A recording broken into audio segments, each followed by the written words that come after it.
need to know. With apologies to my colleagues, Barbara and Jeff, and to our distinguished friend from the embassy, we are a bit on a tight schedule. Every other panel managed to run early, but now we didn't manage to bank that time, and I apologize for losing that.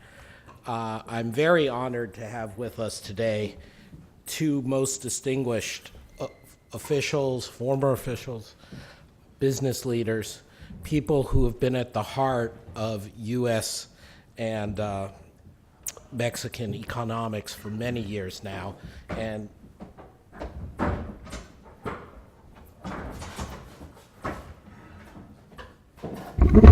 my job is to distract you while they're doing that. So I'm getting my actual biographical notes rather than just doing my usual, they're wonderful, but these two people particularly are.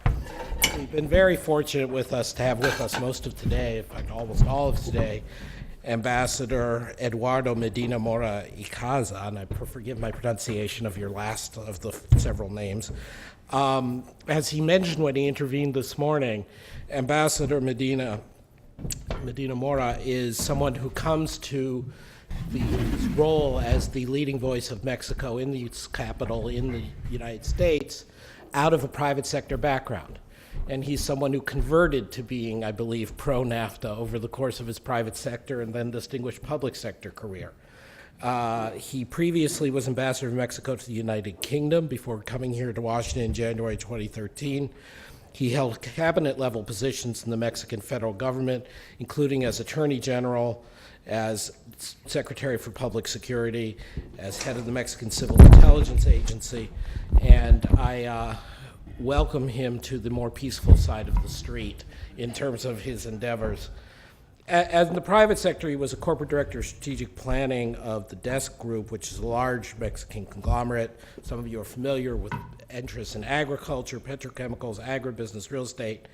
But most importantly for today's discussion, while in the private sector, he coordinated the legal advisory team to the Mexican government during the NAFTA negotiations.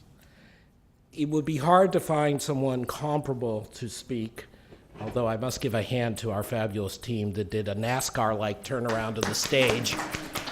Well done, guys and gals. It is a distinct privilege and honor for me to introduce the Honorable Thomas Mack McLarty. Mack has an incredible record at the intersection of business and public service, sequentially and back and forth in a way that few can match. He runs his own family business now in its fourth generation, doing trucking across the Mexican and all across North America. He has served as the CEO of a major natural gas company. Following President Bill Clinton's '92 election victory, he of course entered the public service, was the White House Chief of Staff when NAFTA turned from negotiation to reality. He, of course, spent 5 years in the president's cabinet and held the roles of Special Envoy for the Americas and has been awarded the Secretary of State's Distinguished Service Medal and the civilian honors from, among other several Latin American countries, Mexico. Of course, he is now president of McLarty Associates and remains active with the Chamber of Commerce, with a number of other institutions, and we are extremely grateful to him that he could take the time to join us today as well. May I invite the ambassador and Mac to join us on stage, and we can have a somewhat looser conversation, although I know they both have a lot to say. Please.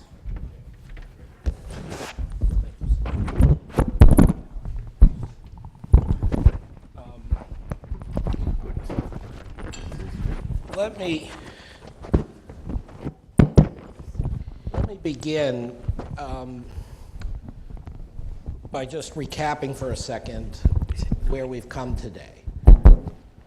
We've talked about the development of Mexico's economy with active participation from our friends at McKinsey Global Institute and our friends from the Mexican private sector, and come to the conclusion that there's a long way to go with formalization of the Mexican economy and that is a key part of its future development, but that the traded sector has advanced hugely and it has not come in any way at the expense of the backward sector in Mexico, if I can put it that way. We have also discuss, thanks to Lindsay Odensky and Ted Moran's work for the Institute, the direct impact of NAFTA on the manufacturing sector in the US, and we've shown, or she has shown, that the investments abroad by US multinationals, specifically in Mexico, just like in their general data set, actually create jobs and income, and in particular R&D investment at home, as well as demand for other services, such that you're getting, I believe you said it was close to 2 jobs generated in the US for every 1 job put into Mexico. And we had a very interesting discussion about the ways we might extend that work, test that work, but the results are very robust. We had a luncheon discussion in which Gary Huffbauer and co-authors put out a very measured, I think, statement that you cannot claim huge transformative gains for NAFTA, but all of the exaggerated claims about NAFTA's ills for the US and for Mexico really are exaggerated and should not be taken seriously. And we had a very fruitful discussion there, including with Doug from USTR, who emphasized the need to, nowadays in the US context, sell NAFTA, but sell upgrading NAFTA and counter the negative aspects in today's politics in the US. We also had a very useful contributions from our colleague Jose de Gregorio from a Chilean perspective on how Mexico has not done that great, could do better, but it's very difficult to imagine Mexico absent NAFTA. And from our academic colleague, Raymond Robertson, of course, is very involved with the labor issues, about the need for greater, more generosity of adjustment in the US process, even though the wage effects, and particularly interestingly, had some new results on inequality in Mexico, going in a positive direction rather than a negative direction in light of NAFTA. And then finally, my colleagues Fred Bergston, Barbara Kochwar, and Jeff Schott tried to turn us towards the future, what the Pacific Alliance has been doing, not just in the World Cup, but in the world, and feeding into the Trans-Pacific Partnership. And Jeff Schott talking in very practical terms about how we can make this, not that NAFTA needs fixing, but how we can build on NAFTA for the Trans-Pacific Partnership. That is where we've been. But I asked you two very distinguished leaders to join us today to give us a little more of where you see the vision statement. Where should we think about US-Mexico economic integration going forward? Where should we think about that in our country's trade agenda? And how can we grapple with the kinds of suspicions that so many in the US public debate seem to have, even if we think, and I think I speak fairly for all of us, there are a lot of those suspicions are unjustified. With that easy agenda, perhaps Ambassador, you would care to speak first. Thank you very much, Adam. First, for organizing this at the Peterson Institute. I'm turning this off, by the way. It is really, has been a fantastic morning. I have learned a lot. And this is not the first time that I, of course, face these issues, but today has been eye-opening in many senses. So thank you for that. And there is an old African saying that states that there are 2 good moments to plant a tree. 20 years ago and right now. And of course, NAFTA as a set of rules allows us to achieve a lot. And numbers are overwhelming in many senses. The achievements are not irrelevant. Challenges are also there with us. And I would say that NAFTA, in that sense, has to be seen not as a trade agreement or not as a trade arrangement. Of course, the set of rules for trade allow everything else to unfold. But this is much more than that. It is a shared production platform. And in that sense, we have to not only look at the numbers, but at the quality of the numbers. And the way we have successfully integrated value-added chains throughout North America, and I include Canada here, which is very important. For the sectors that have been very successful from this arrangement, autos, of course, aerospace now increasingly, electronic, and services, which is also quite important. And in this sense, the quality of numbers in comparing is if all offshoring is equal, as was asked, it is not. And when you import into the US Chinese products, it's very clear that the US value added into those products is quite low, 4%. And if you do that from Europe, it's not any better, it's really 3%. It is 25% from Canada, because of history in terms of integration, and it's 40% from Mexico. And this has a two-sided story. The very relatively low value added coming from Mexican companies into this equation. I referred to this previously. But also the opportunity to grow these into the future. Not in terms of changing that value added equation, but really to growing the shared production platform, which is really the opportunity. In this sense, I would say that we have had a set of rules which has allowed us to achieve a lot, but for the most, it has been the merit of the private sector and business people taking risks, making decisions, and changing reality from their actions. It has not been essentially driven from public policy, although public policy has not been absent, but it is not really the vision of governments looking forward. Of course, they did that 20 years ago, but they have not done so in the process. The challenge and the opportunity towards the future is to build up a shared strategic perspective on each other, a shared strategic vision of the shared economic space of North America. Yep. I do not talk about NAFTA anymore. I talk about North America as our area. And from the Mexican perspective, let me end by saying this. I love this quote from Porfirio Diaz, that the poor Mexico, so far from God, so close to the US. I have actually looked for this quote and I have never really, but if not said, well, at least stated. But I also heard Shimon Peres when he was the Prime Minister of Israel that said, no, that's not the case. Poor Israel, so close to God, so far from the United States. So this neighborhood is a blessing. And Mexico is very clear on where it stands. The Pacific Alliance is a good example. And Mexico is Latin American in identity, in values, in approach to life. But it is in North America. And the reality looking towards the future is geography. We can be forgiven by history, but not by geography. Wow.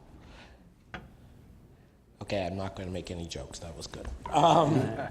Mac, where do you see the U.S.-Mexico and the broader North American integration going from here? Well, Adam, first of all, I'm delighted and very pleased to be here as well. Thank you for your strong voice on economic affairs and more broadly for many years with the Bank of England and now here at the Peterson Institute of International Economics. Of course, Fred, it's always good to be with you, and you've been a great source of information and mentoring over the years. I trust your free throw average is up now that you have a little more time to pick up basketball.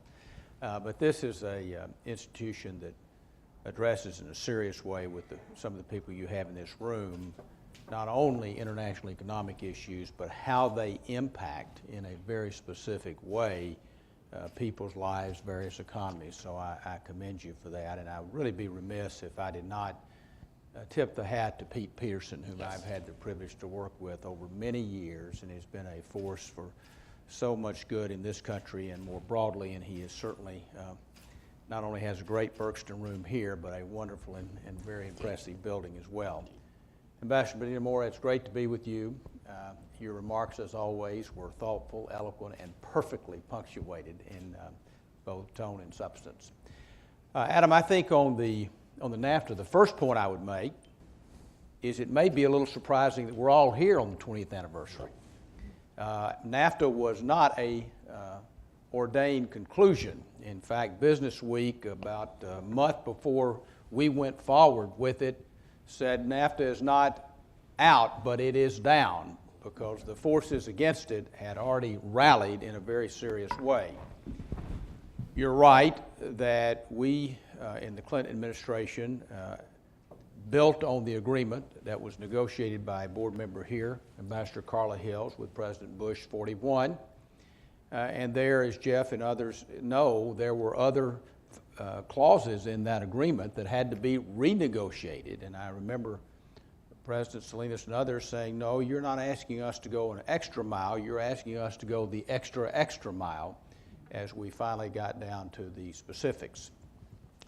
So the first point I would make in terms of just a bit of history and I think importance, presidential leadership, it was critically important in the NAFTA, and it will be critically important in the other trade agreements that you've discussed today. And I recall so well driving in from Andrews Air Force Base with President Clinton. And Ambassador Medina-Mora, I asked the President, I said, Mr. President, are you ready for us to move forward on the NAFTA following on our economic plan? And he usually was very easy to deal with, and he kind of turned and a little bit tersely said, Mac, I have told you now 3 times I am ready to move forward. And I said, Mr. President, I'm aware of that, but not everybody in our White House and our administration is ready to move forward, and I just want to make absolutely sure that you are before we do. And so I think on any trade agreements, they're difficult, and the sequencing of those agreements within any administration with other legislative matters, other priorities, is always a challenge. So that would be the first point that I would make. The second point, it is so much better and I think really essential to pass any major piece of legislation and certainly any major trade agreement in a bipartisan manner. Number one, you really can't get enough votes without doing that. But even if you're able to kind of force it through with a small amount of votes from one side of the aisle to the other, and it's usually on my side, the Democratic side, that the challenge occurs, it's not going to be as well received, broadly accepted. In our case, I have good memories of that, of both marshaling support on both sides of the aisle, and it's the only time I can remember Newt Gingrich and George Stephanopoulos in the Roosevelt room counting heads together. That only happened that one time. And I think we were pretty effective in bringing together former presidents, which I really commend President Bush 41, who of course had just come off the election, as well as President Carter, former secretaries of state, to support the initiative on a bipartisan basis. The third point I would make on the NAFTA, I think it applies to the TTIP and TPP, but maybe not quite as much as the ambassador just noted. The NAFTA was much more than a trade agreement, and I know that's been discussed today. But it really, in many ways, I think, put a framework in place, particularly for Mexico, but now we're seeing in the North American continent, to continue to look outward in the world and to recognize reality that economics, security, so many other factors were increasingly interconnected. And I think that was particularly important in Mexico, as we have seen Mexico's development still with many challenges, as the ambassador would note, and we've got a few challenges here in our country, I would also quickly add. But you see the development of such a strong independent central bank. You see a rising middle class. You certainly now see reforms that we knew would take some years to get in place, but going forward under the current administration with President Peña Nieto. You see, with the middle class rising, the retail segment really developing in Mexico with U.S. and other international firms going into Mexico in that manner. You see more emphasis on environmental stewardship than you did 10, 15 years ago. And I think it wasn't solely because of the North American Free Trade Agreement, certainly, but I think that put down a pillar, a marker, if you will, for Mexico to continue forward, including the political process, where you have seen consistently now pretty historic political processes with different parties coming into power. The fourth point I would make in response, Adam, to your question is one you've already touched on, and that is we've got to put forward trade agreements in a way that recognize the concerns, legitimate concerns, and the dislocations, even though they may not be all attributed to a specific trade agreement. But in Spartanburg, South Carolina, or Elkhart, Indiana, that's a pretty personal human face on a specific issue. Although I would note in Spartanburg and Elkhart, just to pick two cities somewhat at random, you have major BMW, Boeing plants in that area, and Elkhart's part of that 40% North American platform that Eduardo just spoke of. But still, I think what's hopeful, you see a bipartisan effort, rare occurrence these days, in terms of job training programs being streamlined and much more efficient in our Congress by 90-3 votes. And I think we will have to do more with TAA, Trade Assistance Adjustment Assistance, going forward. But we need to recognize that going forward, and that's part of this very program that you're having and organizing today. And Gary, I think, in his panel, really took some of the specific issues and with empirical data really addressed them in a very head-on way. Finally, really to go to Jeff's panel, which I had the good opportunity to hear much of, I think it's unlikely TPA is going forward between now and the midterms. But I would hope that we would get ready to move forward, assuming the President is serious about trade agreements and his legacy going forward, and I believe he is. And I think Ambassador Froman, Secretary Pritzker, and others are advocating in a very skilled and hard manner. I think Chairman Wyden has got the smart track approach, which I think is how he's trying to build a democratic consensus, a bipartisan consensus. So I hope we would be ready to move forward after the midterms. And finally, to me, the theme of this conference really is something that President Clinton, I think, captured pretty well when he looked at trade issues as a Democratic candidate in 1991 and 1992. I think it's pretty interesting when Governor Clinton gave his major speech on trade, he was 45 minutes late getting off the airplane, which was a harbinger of things to come in terms of his timeliness. But it was because he rewrote with great, in a specific manner, great preciseness, how he wanted to couch his stance on trade. And I think what he concluded was exactly what this institute has advocated in such a serious, depthful, and thoughtful manner. It is reality in terms of trade and goods and capital and services moving. It does cause some dislocation and unease and anxiety in all countries. But the challenge is to harness that inevitability and make it work for people in terms of lifting their lives and lifting their standard of living. And that's really the essence, I think, of trade agreements and the essence of the NAFTA in a very specific manner, and more broadly, particularly from Mexico's standpoint, and from the North American platform that I think is the real future in terms of building on the NAFTA, and hopefully that will be strengthened by the passage of the TPP. It's fantastic. Thank you, Mac. I will open it up.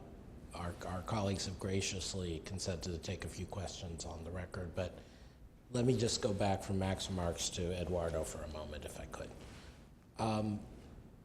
Coming, representing not just Mexican business, but the Mexican government, the Mexican people, do you ever feel sort of frustrated with how the American popular media or popular opinion treats cross-border issues? I mean, I'm sort of giving you a softball, so let me put it a little differently.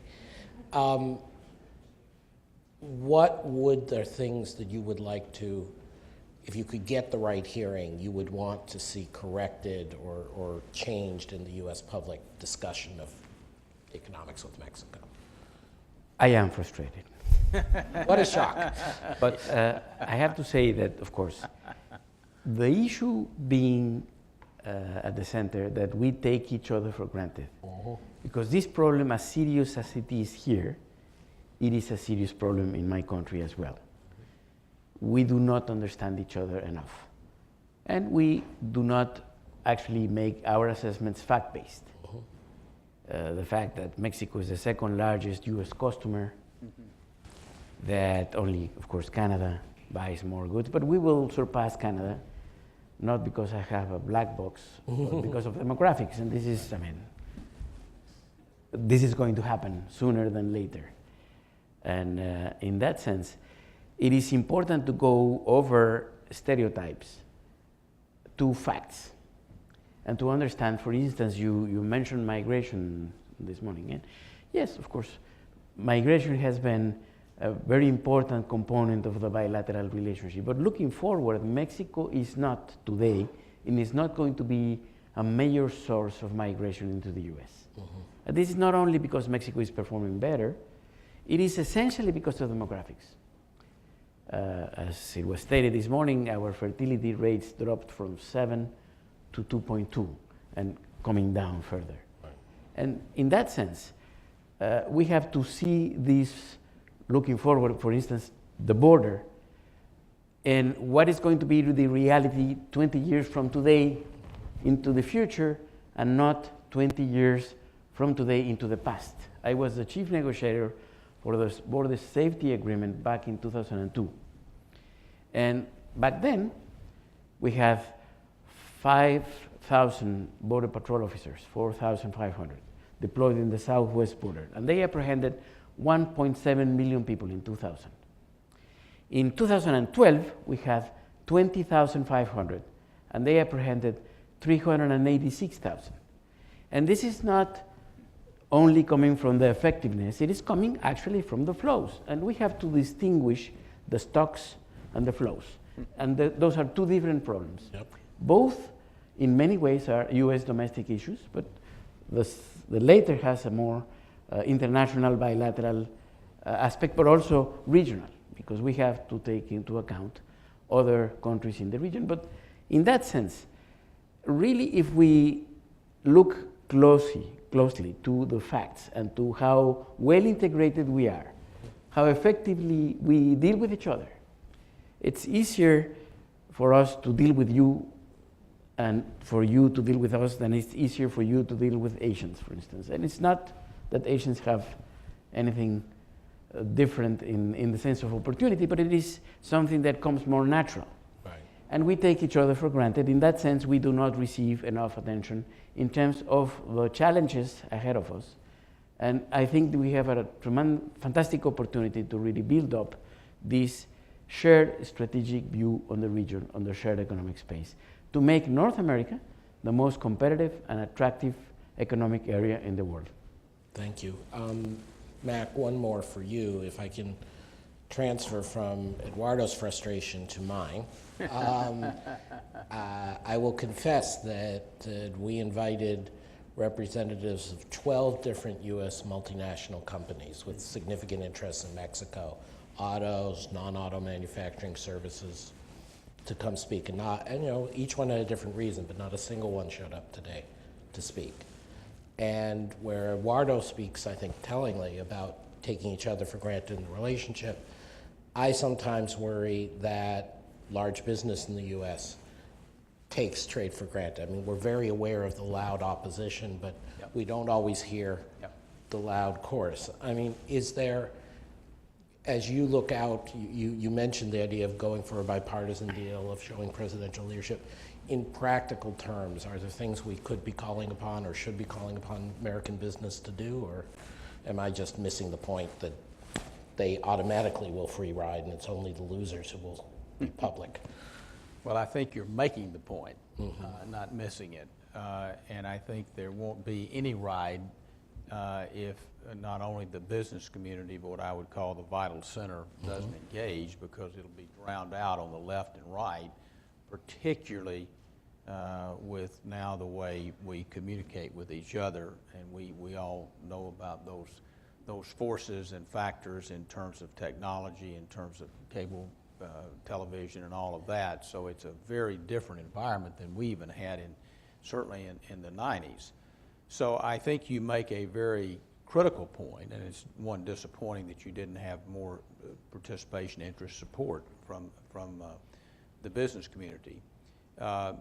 I think it is kind of an old standing joke, particularly, well, in really any White House, Democratic or Republican, that it's the most difficult group to organize and energize is the business community. That's just kind of a given. We were able to do that pretty well on NAFTA with Bill Daley and Bill Frenzel. Right. And I think we had a bit of a tailwind building on the Bush 41 had negotiated the agreement. It had a timeline, and here you had a centrist Democratic president. And the economy, was the economy stupid? That was kind of the focus, so we were able to move forward. But these trade votes are difficult votes. And I would submit that part of the feeling in our country today goes to a point that you made without trying to sermonize about it, but I think it's important, and I think it's hurt the perception of the NAFTA.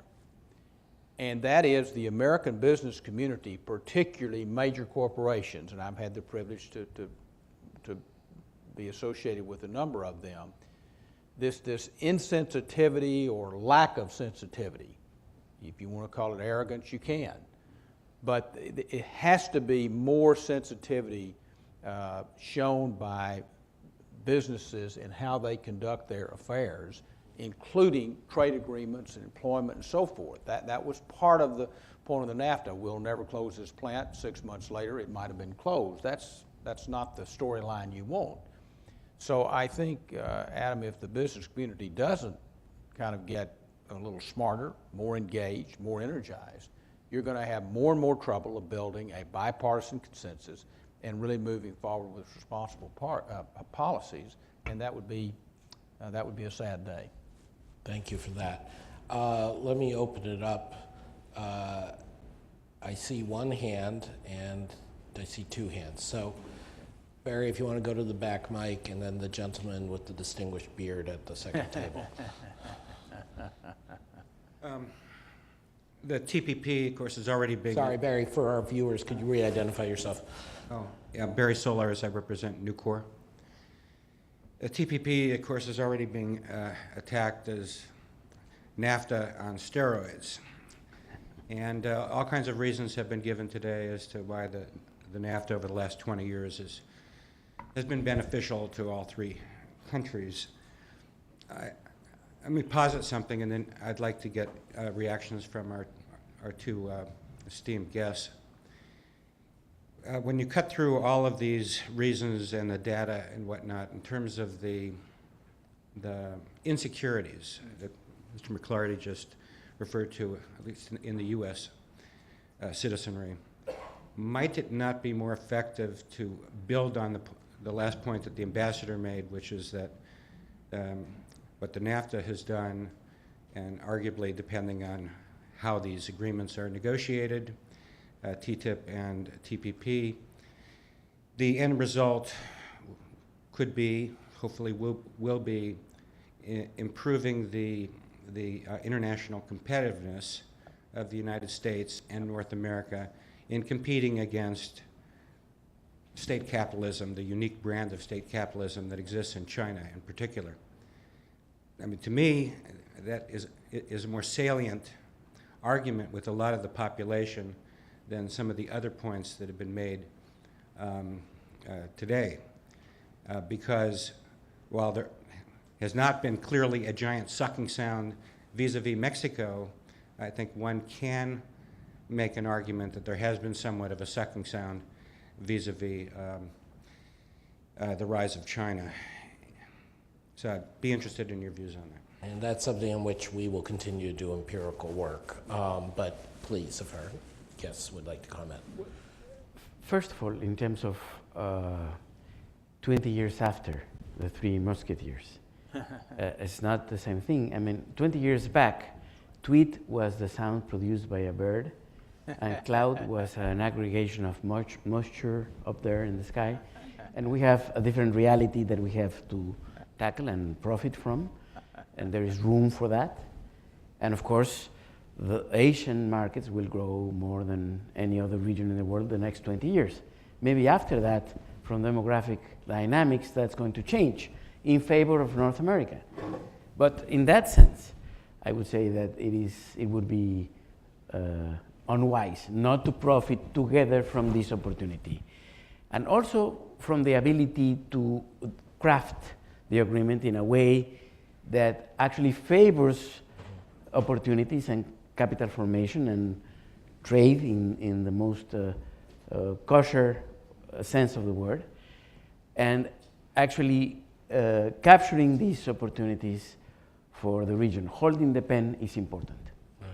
Well, and just to give Mac and I a moment to think, we do know, and at least anecdotally, of cases in recent years where countries have reshored from China or East Asia to Mexico, both in response to economic conditions but also political conditions.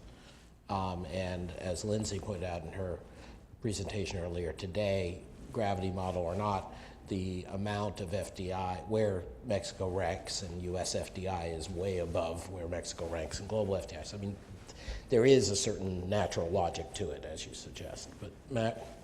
3 basic points. One, I think your framing, I truly think is very, very thoughtful and well done. I mean, you're really stating we're all 20 years older too, in addition to some of the changes that the ambassador noted. So it's a different world, and so I think it's only logical. Just like in anything, you evolve, and the NAFTA now, while those of us in the U.S. that believe it's been a strong positive in many ways feel that way, Mexico even more so, but it's time to move on with life. And I think the North American platform of competitiveness and so forth, particularly with energy, not to bugle that too much, although I was in the natural gas business for a decade, so I'm a big believer in that. So I think that's number one. That's the way to frame it. It fits with contemporary reality. Number two, the stronger we are at home, the stronger we're going to be abroad. The more engaged, in my view, we are abroad, the stronger we're going to be at home. And my point is, we had the benefit of the economy was getting better as we were moving forward with the NAFTA. And then it really got a strong momentum behind that, and we actually began to cut down the deficit, finally moving even to a surplus. And employment and per capita income and so forth, obviously we're moving in the right direction. My point is, the more secure people feel, the more likely they are to embrace change and look outward. We've got just the opposite of that now. So that's really the second point. Thirdly, I do think, again, not to overstate it, particularly in these hallowed halls here, but I do think there's a lot of factors, including energy, certainly, including the integration of the platforms, that are helping provide good opportunities in the workforce that were not the case 5 years ago. Still a lot to be done. That's why I tried to emphasize the training programs, as kind of mundane as that sound. That's obviously very key. But one fact, you see Walmart, which we mentioned China is a good point because Walmart's been a huge importer of goods from China. I do think the imperial points are critically important. You have to make them. Imports helping with per capita income, buying power is one of those points. But that won't win the day. At the end of the day, you have to have a broader argument. But Walmart now has a Buy America program. It was just profiled on ABC News. It's because manufacturing is more competitive here in the United States, and they're going to buy billions of goods, and it's going to create about 1 million jobs over the next 5 years. I think it likely will in terms of suppliers. So you're seeing that. Another fact, you're seeing automotive plants, basic manufacturing, good paying jobs, good benefits in the Midwest and in the South, both being either begun or reopened. That's a pretty strong sign. There's been more employment in the South in automotive than jobs lost in the Midwest. And those are middle income, upper middle income jobs with good benefits. So I think, Adam, at the end of the day, those would be the 3 points I would make going forward. But I do think the framing and putting this in a different context in a very authentic, credible manner is absolutely crucial. Terrific. The gentleman there, Jessica, you gave him the mic. Thank you. Please. Thanks very much for speaking. I'm Brian Dabbs with International Trade Today. So in terms of North American economic integration, I wanted to ask about trade facilitation, how that plays a role, and specifically automation. So the U.S. is trying to complete its automated commercial environment, which is the single window portal equivalent to what Mexico currently has in place, and Canada is working on a similar program. So my question is, and I know officials from all three countries have been pressing for this. So my question is, what do you think the viability of a unified single window is in the foreseeable future, and are there any kind of insurmountable hurdles that you see there, and and then what's the impact potentially of that? I think it is not only viable, but it's already committed to happen.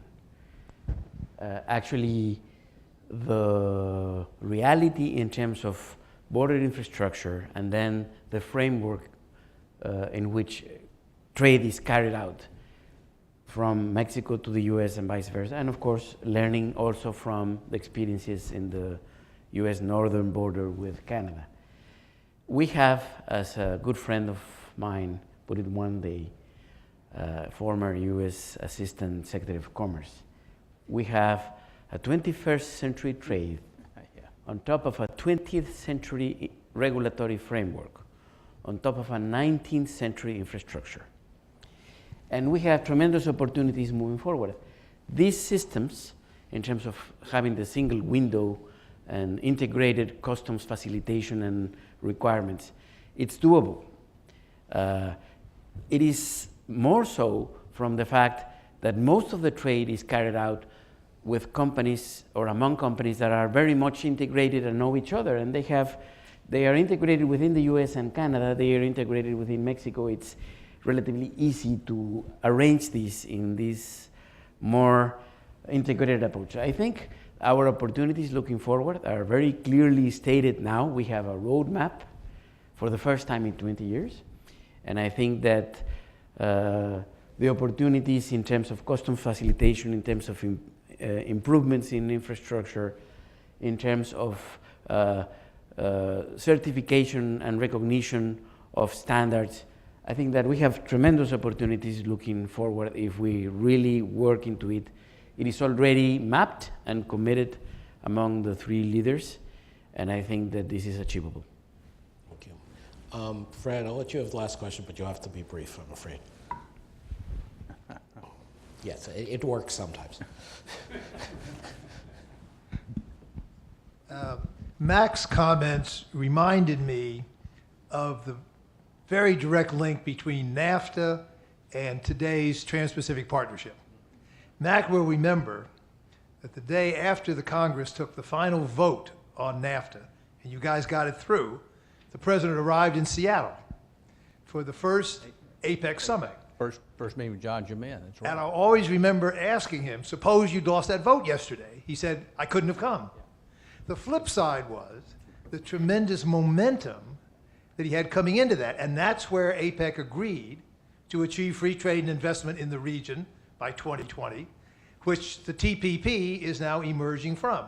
The point being, we talked about the payoffs of agreement like NAFTA going beyond just the numbers.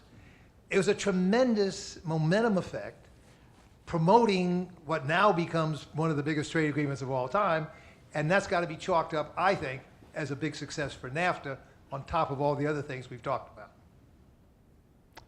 Question mark. Well, Fred, you've given me some new material. You've refreshed my memory and given me some new material for future commentaries like this. And I really mean that. I do think Adam Fred has, as usual, hit on a key point. He's absolutely right. It did give us momentum going into our first Asia-Pacific meeting. Very critical meeting with Japan, China, so forth, all the other players.